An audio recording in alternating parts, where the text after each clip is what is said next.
Even more stunning than pro-democracy peace activist Maria Corina Machado winning this year's Nobel Peace Prize are the reactions to her being awarded.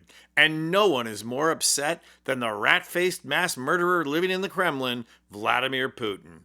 I'm going to show this video of Putin bitterly complaining to the world that Trump did not win the Nobel Peace Prize. Now, we've all known Putin to be Trump's puppet master, and we all know the reason why.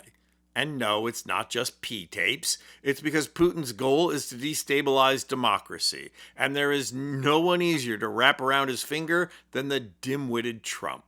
I mean, just look at Trump greeting Putin in Alaska. The average lapdog has less enthusiasm. Putin says jump, and Trump asks how high. But today Putin did a role reversal. Today, Putin went out in front of the cameras to be Trump's PR manager, bitterly complaining to the world that Trump should have won the Nobel Peace Prize. So why the sudden change of power dynamics? What is the old spy master up to? Watch closely, and a couple of things will come to mind. As to Trump and the Nobel Prize, it's not up to me to decide who should win the prize. And I don't think anyone present here will object, or anyone from your audience will object, when I say that there have been cases when the Nobel Prize Committee gave the Peace Prize to people who did nothing for peace. And in my opinion, those decisions damaged the prize's authority. So they gave the Peace Prize to people who did not do anything. You should only give the prize on the basis of actual merit. Otherwise, the significance of the prize is eroded, and that's what was happening. But ultimately, it's not up to me to judge. And I don't know whether the current US president is worthy of the prize, but he really is doing a lot to resolve the complicated issues of today that have persisted for years and for decades, the difficult crises that exist. And it is the case with the crisis in Ukraine. He's genuinely striving to find a resolution. Some things have been done, some things haven't, and maybe we will be able to achieve more based on the Anchorage talks.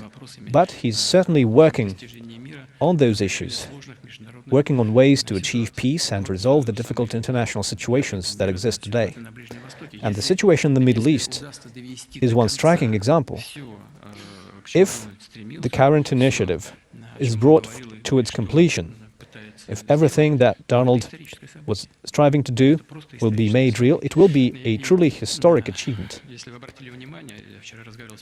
And you may have noted that I talked with the Prime Minister of Iraq, who is now presiding at the League of Arab States, yesterday, and we agreed to move the meeting between Russia and the Arab League.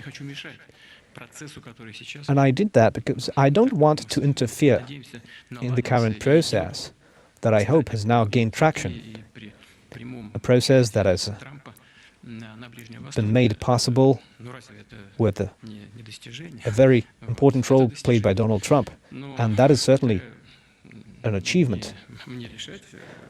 But once again, it's not for me to decide whether the prize should be given to him and whether it is the kind of achievement that should be rewarded with. Now that appears to be a pretty thorough call to the Nobel Committee to give Trump the Peace Prize.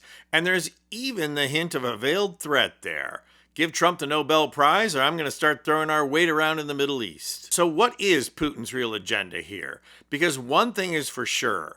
Putin could care less about the Nobel Peace Prize. He's an authoritarian tyrant whose only real concern is how to expand Russia's borders and economic opportunities. The Nobel Peace Prize is superfluous to that. What's he up to then? Well, on the one hand, it could be a chess move. Getting an endorsement from the most hated man in the world is a great way to make sure Trump never gets the award. But it's probably way more simple than that. Pressure is mounting for Trump to make bold demands of Russia to end its invasion of Ukraine. Putin knows all he has to do is butter Trump up, stroke his ego a little, and he'll buy another 3 to 6 months of inaction on Trump's part. And yes, it's that simple because Trump is a simpleton. I'm Anthony Vincent Gallo for Occupy Democrats. And if you like this video, please hit the like button and subscribe to our channel. You'll not only help out our channel, you'll be taking concrete action and helping get rid of Trump and the MAGA movement who ushered him in.